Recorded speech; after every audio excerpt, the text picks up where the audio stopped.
คนเป็นแค่แฟนเก่าแต่พ่อนะเจ้ากับบุญโทจะเฝ้าโตใจกลัวแค่มาท้าทายคนเป็นแค่แฟนเก่าแต่พ่อนะเจ้ากับบุญลาจะเฝ้าอย่างนี้ไปให้ใจทางบอกเหตุงานนักพักอยู่ไทยเป็นจังใดสบายดี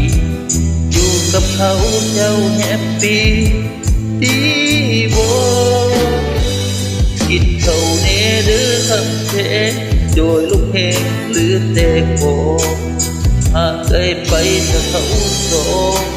อย่าทะเลาะกันให้บอกกับเขาไปว่าอายตายจากใจเจ้าไปแล้วแกที่บ้านแล้วแก้วถามหาให้บอกกับเขาไปว่าเก็บพวกพอ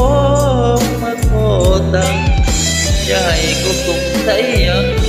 เกี่ยวกับอาย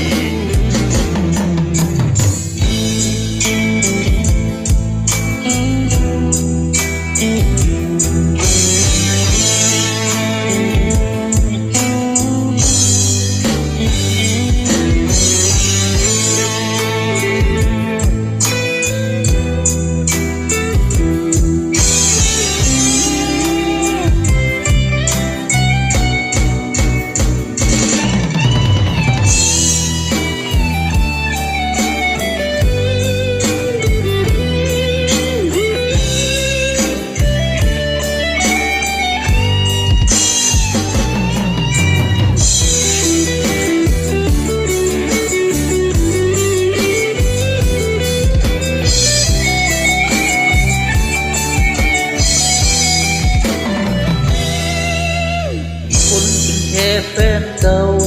แต่พอเราเจ้าก็ดีใจแม้ว่าตายตาใครแน่เป็นที่บ้าคนเป็นแค่แฟนเก่าทุกคนเจ้าเป็นฝั่งฟ้าที่ผมมารบกวนเวลาอีกเหตุงานยังพักอยู่ใจเป็นจังใดสบายดีผมกับเขาเจ้าแฮปปี้ดีโอ